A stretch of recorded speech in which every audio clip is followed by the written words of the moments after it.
हाय viewers, एक नई video के साथ आपके सामने हाजिर हैं। उम्मीद है आप सब खैरियत से होंगे। इस वीडियो के अंदर हम मीगो के थ्रू गुड्स रिसीव करेंगे। इससे पहले की वीडियोस के अंदर हमने एक पीओ क्रिएट करा और उसके बाद उस पीओ को रिलीज किया। और इस वीडियो के अंदर हम माय मीगो के थ्रू उस पीओ के अगेंस्ट गुड्स को रिसीव कर रहे होंगे। MIGO। अच्छा, मैं पहले एक रिपोर्ट ओपन कर लूं जिसमें हम देख लेते हैं कि उस गुड्स अभी इस पीओ का रिकॉर्ड क्या है। ME2N के थ्रू मैं एक इस पीओ का रिकॉर्ड ओपन कर लेता हूं 202 का। एग्जीक्यूट करता हूं इसको। ये देखें, अभी यहाँ पर जो मेरे पास सिर्फ पीओ बना हुआ है, स्टिल टू बी डिलीवरी भी नहीं हुई हुई, इनवॉइस भी नहीं हुई हुई। ठीक है, मैं इसको बाहर आ जाता हूँ और फिर ये मेरी मीगो की स्क्रीन है। मीगो की स्क्रीन पर आके मैं अपना पीओ नंबर डालता हूँ, एंटर करता हूँ और इसके बाद ये पीओ की सारी डिटेल खुद से उठा के ले आता है यहाँ पे। ठीक है, मैं नीचे आता हूँ, यहाँ सिर्फ आइटम ओके का ऑप्शन है। इस अभी मैं 50 क्वांटिटी थी, मैं 50 की 50 पूरी रिसीव कर रहा हूँ। ठीक है, इसकी पार्शली भी रिसीव करी जा सकती है। और इसके बाद बैच में आके मैं यहाँ डेट ऑफ मैन्युफैक्चरिंग दे देता हूँ 26/4। इसको एंटर करता हूँ, सारा रिकॉर्ड ये इसको मैं चेक करवाता हूँ कि बैच वगैरह देना है। अभी फिलहाल ये मेरे लिए इस वीडियो के लिए इंपॉर्टेंट नहीं है क्योंकि मैं सिर्फ साइकिल रन कर रहा हूँ और मैं इसको पोस्ट कर देता हूँ। तो इस पोस्ट के अगेंस्ट पे देखें, इसने मटेरियल डॉक्यूमेंट जनरेट कर दिया है। अब इस मटेरियल डॉक्यूमेंट के ऊपर अगर मैं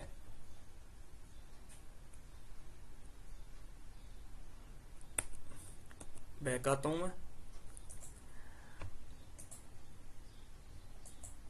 ME23N पीओ को डिस्प्ले कराने का कोड है।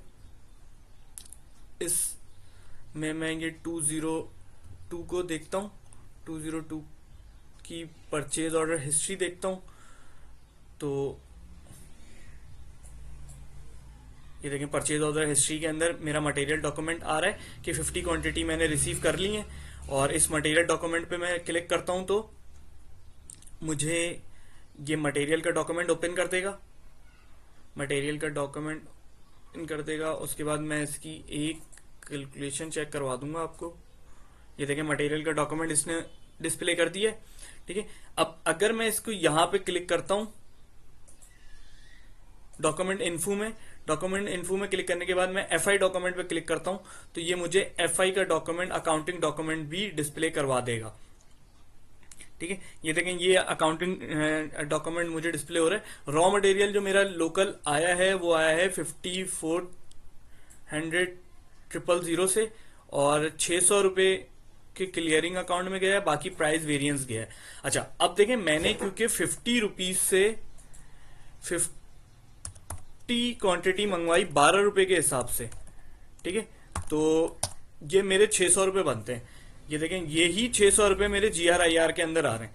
अब ये मेरा मटेरियल 54,000 से क्यों डेबिट हो रहा है, इस चीज को देखने के लिए मैं आपको मटेरियल का मास्टर डाटा दिखाता हूं।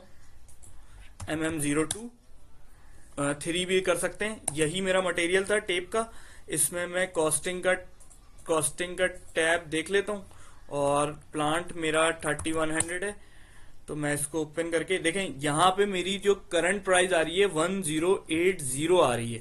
ठीक है, अब इस 1080 के अगेंस्ट अगर मैं 50 यूनिट्स मंगवाता हूं तो ये मुझे पड़ेंगे 54,000 के।